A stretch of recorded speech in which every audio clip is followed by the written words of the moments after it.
Toll tax আদায়ে স্বজনপোষণ এবং দুর্নীতির অভিযোগ তৃণমূল পরিচালিত দুবরাজপুর পৌরসভার পৌর কর্তৃপক্ষের বিরুদ্ধে। 2014-15 বর্ষ হতে টেন্ডার ছাড়াই একই ব্যক্তিকে পাইয়ে দেওয়ার অভিযোগ তোলেন বিরোধী দলগুলি। কয়েক কোটি টাকার দুর্নীতি হয়েছে বলে দাবি সিপিএমের প্রাক্তন কাউন্সিলর আলাউদ্দিন খানের। জাতীয় সড়কের ওপর টোল ট্যাক্স আদায় করতে পারে না, কিন্তু গায়ের জোরে নিজেদের লোক দিয়ে টোল ট্যাক্স আদায় করে ভাগ বাটোয়ারা করছে বলে অভিযোগ প্রাক্তন কাউন্সিলরের।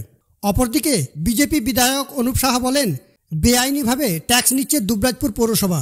ট্যাক্সের টাকা কোথায় খরচ হচ্ছে কেউই কিছু জানতে পারে না। স্বজনপোষণ ও দুর্নীতি হয়েছে বলে দাবি বিধায়কের।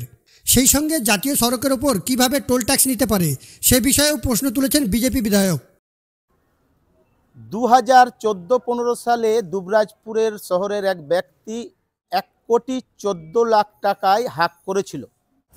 তারপরে 2015-16 সালে একই ব্যক্তিকে বিগত 8 বছর ধরে চালিয়েছে এবং 2% রেট বাড়িয়ে এক্সটেনশন করে বাড়িয়েছে। 2024 সালে টুল ট্যাক্স ডাক হয়েছে।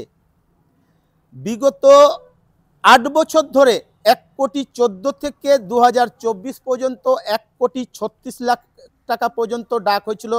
এই 8 বছরে মাত্র ওই 22 লাখ টাকা বেড়েছে। কিন্তু ডাক হওয়ার এই হাক হওয়ার জন্য এখন বর্তমানে যিনি হেঁকেছেন, যিনি প্রথম বিডার বোলপুরের নাসির উদ্দিন, তিনি নিয়েছেন 4,60,00,000 টাকায়। তাকেও বিগত 4 মাস থেকে ইচ্ছাকৃতভাবে দেয়নি, কারণ যারা চালাচ্ছে তাদের সঙ্গে একটা যোগসাযোগ আছে, চেয়ারম্যান ভাইস চেয়ারম্যান সহ বোর্ডের একটা লেনদেনে যুক্ত আছে। আমরা বর্তমানে হিসেব করে দেখছি বিগত 8 বছরে পৌরপতি, উপপৌরপতি সহ বর্তমান বোর্ড যারা ছিলেন প্রায় 26 কোটি টাকা এরা ভাগ বাটোয়ারা করে নিয়েছেন। কারণ এই 26 কোটি টাকা যদি আদায় হতো তাহলে পৌরসভার উন্নয়নের কাজে লাগতো, জনগণের কাজে লাগতো, সেটা এরা করতে দেয়নি। আর সর্বশেষ যেটা হচ্ছে 1998 সাল পর্যন্ত ছিল রাজ্য সড়ক, 1998 সাল থেকে 2010 পর্যন্ত ছিল 60 নম্বর জাতীয় সড়ক, 2010 থেকে আজ পর্যন্ত হচ্ছে 14 নম্বর জাতীয় সড়ক, যেটা পৌরসভা টোল ট্যাক্স আদায় করতে পারে না।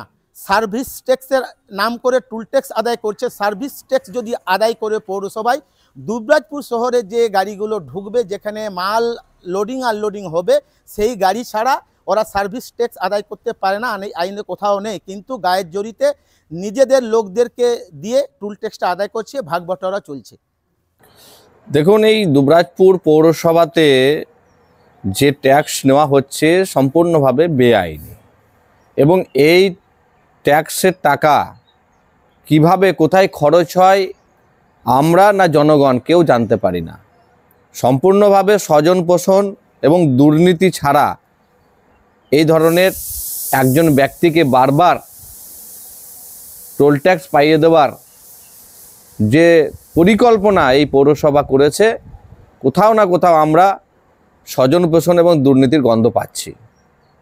আমরা এই নিয়ে বিধানসভাতে যখন পুরমন্ত্রীকে জিজ্ঞাসা করেছিলাম যে জাতীয় সড়কের ওপরে পৌরসভা কিভাবে ট্যাক্স নিতে পারে, প্রধানমন্ত্রী সড়ক যোজনার ওপরে কিভাবে পঞ্চায়েত সমিতি ট্যাক্স নিতে পারে, তার কোনো সঠিক উত্তর আমি পৌরমন্ত্রীর কাছ থেকে পাইনি।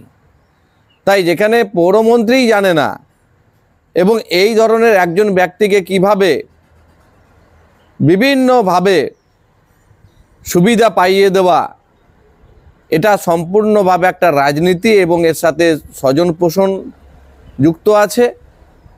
অভিযোগ অস্বীকার করেছেন দুবরাজপুর পৌরসভার পৌরপতি পীযূষ পাণ্ডে। পৌরপতি জানান, করোনার সময়কাল এবং অ্যাডমিনিস্ট্রেটিভ দায়িত্ব থাকায় টেন্ডার ডাকা হয়নি।